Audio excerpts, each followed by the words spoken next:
Fear the Walking Dead Season 2, Episode 5, Captive. Now, I'm super far behind on this show still. It's like the only show I'm like super far behind on.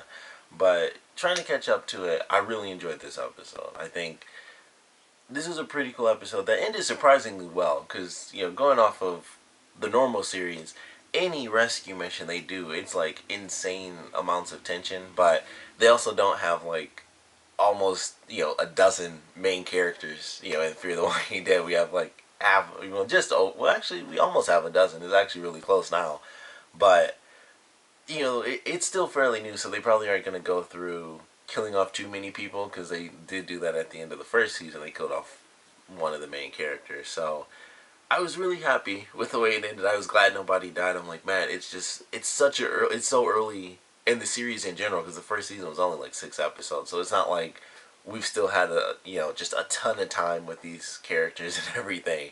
It's not like we had 22 episodes in the first season and stuff. It's basically been 11 episodes at this point at least. So I was happy that nobody died at the end. I was surprised it even went as well as it did because I thought for sure when Madison let the guy go and the dude figured out his brother was a zombie, that they might have guns. The first thing I thought was as soon as she pushed him, she should have pulled that gun out and just like started shooting because I would have just assumed like just like she has a gun behind her back. There's 3 guys right there. They might have guns behind their backs too, but for whatever reason they just didn't. I mean, I guess they took all their guns onto the boat, onto the Abigail or something, in that last episode because they didn't even have like handguns or knives or anything. So I was a little surprised by that. I was like, I guess I mean, at the same time, maybe the guy was super trustworthy, but I would assume they just didn't have any extra weapons whatsoever. So, sucks for them because all 3 of them died. I mean, I think the other guy died because I know the brother, he got bit. I believe the second guy got bit too, but there was a scene where they showed him like he pushed the zombie off of him and he was trying to keep going. But either way, they all got kind of messed up. And plan failed. Everything sucked for them.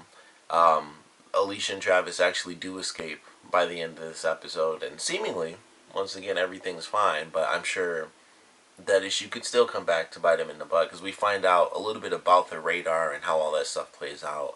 And how they kind of tag ships and stuff like that. And they say, the brother, because I didn't even bother to remember like any of those people's names, to be totally honest, all the bad guys, and plus they're all dead, so it really doesn't matter now.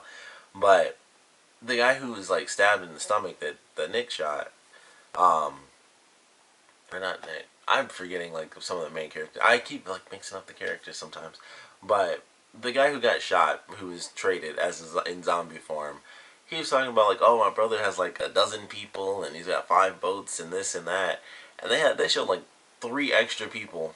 Like, really, technically, they showed 3 extra people because he had the 2 guys with him during the trade-off, and then we actually have the woman from the raft from the other episode come back into this episode as well. So he has 3 extra people, 2 of which were killed on the boat, and 3 now if you count his brother.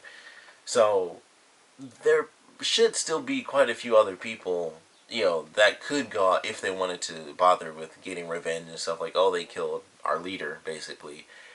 If they wanted to go that route, they certainly could, and they have track of them on the radar still until they, get like a little bit too far away. But I don't know. It might happen. I mean, I would assume something's going to happen with them because we still have the guy who has feelings for Alicia, who's like all over her. And then we have, the woman from the raft, and I was surprised. That kind of answered the question, like, how do they know all their names and stuff, which I thought was pretty cool. And that explained how they knew the names, and then, she also says, like, I'm the reason they even went after you guys specifically, is because I wanted my revenge, and so I wanted you. And I was a little surprised that she blamed Travis. I'm like, he was trying to, like, put things down the middle and make sure stuff worked, but she says that she knew, or she saw his face and he knew what would happen if he didn't let them on the boat, and yet he chose to have them go on the raft, knowing that at some point Strand would cut them loose. So I was still surprised. I'm like, you could say you knew and everything, and maybe he did, who knows, but really, even if he knew, Strand was still the one that did it. I mean, it's one of those things where it's like, you could trace it back to that wouldn't have happened if he didn't make the decision to put us on the raft and stuff. But I don't know. I would still blame Strand even if he knew, because as he said, it was like, the boy was gonna turn, so it was too risky to bring you onto the boat. We got kids and stuff. It's not really about me. It's about the other people I care about.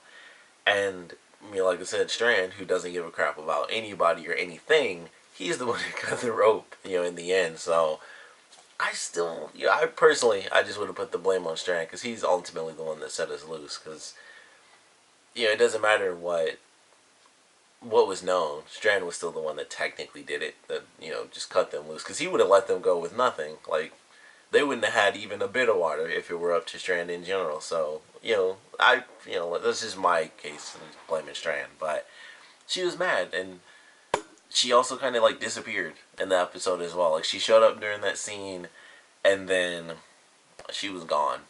And she says like no one uses me was her thing. So I guess that means she just took off.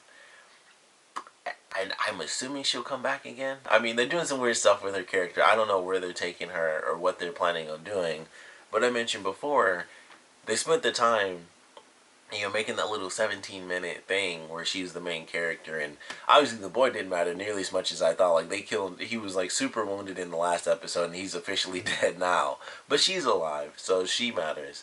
And the way they're doing her character is like, she showed up. She got let go because Strand cut the rope and let them float out. And she had to kill the boy, so now she showed up again. And then basically she's like, nobody uses me. And so I guess she took off again, so we'll see her, like, either later in the season or sometime next season, somewhere else super random. But it's just interesting what they seem to be doing with her character, where she'll show up, and then she'll just be gone. Like, either someone will, like they did the first time where Strand lets them loose, or she'll take off of her own accord, and then poof, she's just gone. And then she'll come back in another 3 or 4 episodes. There's some weird stuff like that. So, not sure where they're taking her character, but it kind of seems like they're going to be building her up as an antagonist for the characters, considering how much hatred she kind of has for them, and how it's like, they let us, like, float off and die, basically. So she sent this whole group of people after them, to go after the Abigail. So I think she's going to kind of keep going with that, regardless of whether or not she was actually there to see kind of the trade-off go bad or anything like that. She'll probably harbor, her feelings no matter what. Because it won't really matter how she felt about anybody else in that camp she got to. She still hates everyone on the Abigail, so that might be the route they're taking with her character, where she's going to be like a big antagonist for them, kind of like almost like a nemesis type character, where she just keeps showing up over and over again, and it's like she'll cause a crappy situation for them, or they'll cause one for her, but nobody ever dies in the situation. It's just like a suspenseful moment. She always survives, they always survive, and then it'll just keep getting crazier and crazier until eventually she gets somebody killed, or they just flat out, kill her off. I feel like that might be where they're headed, but who knows? It's really crazy. The world has ended. There's zombies. Everybody's got boats in this version, so who knows? It's a different show. But I did like the episode. I liked the way everything played out. It was interesting with the guy that they had captured, and it's not Nick. I can't remember the young boy's name, like, at all for some reason, because Nick's the older son, so I can't remember the younger son at all. I never remember his name for some reason, but I like what they did with his character. The past 2 episodes I thought were really good, because he was freaked out that he didn't shoot the people when they first came on, and he felt it was his fault. And then the same thing happened, and he actually does talk with Nick, and it's like, no one's going to shoot, like, a pregnant woman. Like, it's not your fault you didn't shoot. It's not wrong that you did. It's a crappy situation, but you didn't do anything wrong by not shooting. You didn't know, and they tricked you, with the random pregnant woman. So it makes sense. It definitely makes sense. And he still felt guilty, and he pulls the trigger and he kills that guy. And I thought that's a moment for his character. Like, that's a big deal. And they didn't have too much time to focus on it during the episode, because it's like, well, it comes, right after the trade, and now they've lost their trade. How is this going to play out? Which, I love the way they did that, where he actually did turn, which I knew was going to happen. I'm like, well, he shot him and killed him, but he, like, shot him across, like, the side of his face, and, like, took like a big chunk out of his neck and stuff, like he's gonna bleed out and of course he'll die. But I'm like, there's no way that went to his brain. It was basically, like the side of his face got blown off. I'm like, so he's definitely still gonna turn for sure because he didn't shoot him in the brain. Although he shot him in the face, maybe he was trying to just to keep him from turning as well. But obviously, he just killed the guy to kill him because he got on his nerves. But the way all that played out, I thought was pretty cool, and him feeling like that's what he needed to do to kind of rectify the situation was pretty interesting, and we'll see what that means for his character going forward. And we also do have some cool stuff between Madison and Nick in this episode where Madison doesn't want him to do the trade-off and everything, and she, like, her flat-out explanation is, the reason I don't want you to go is because you want to go, because you're kind of getting into it a little bit, and so she's worried about that, I guess. And I was like, huh, that's an interesting, reason. It makes sense. Like, you wouldn't want someone to get kind of amped up, I guess, by such a dangerous situation. And also, when you're so amped up and you're just, like, excited to do it, it does make you a bit more reckless, because it's like, oh, it's more of a game when you're not just, like, completely freaked out. When you're just like, I'm ready to do it, let's go. You're not paying attention as much as someone who's, like, completely freaked out, like, I need this to work 100%.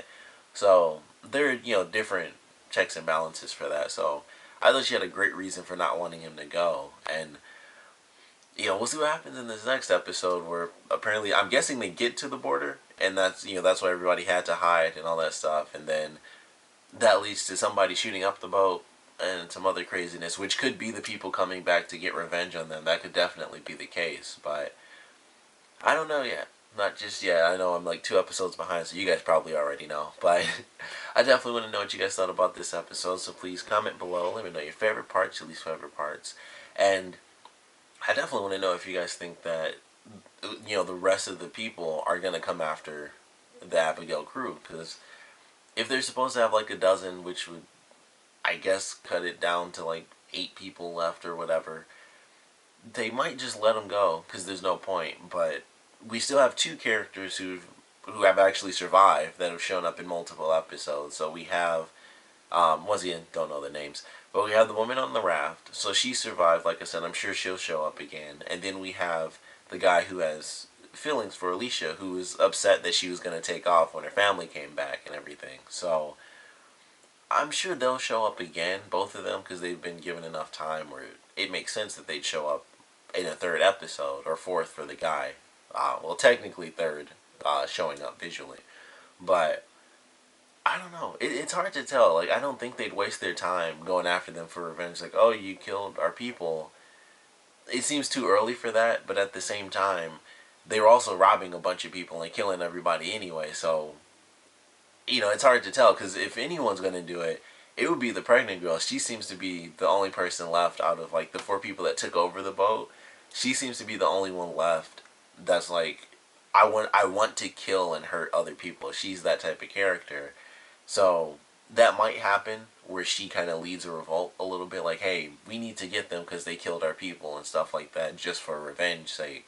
And then, she'll get herself and her baby killed or something crazy like that. But I don't know, we'll see what happens. But like I said, I want to know if you guys think they'll try to come at the crew for revenge, or if they'll just let them go. And of course, I want to know what you guys thought about this episode in general, so please comment below, let me know, and thanks for watching.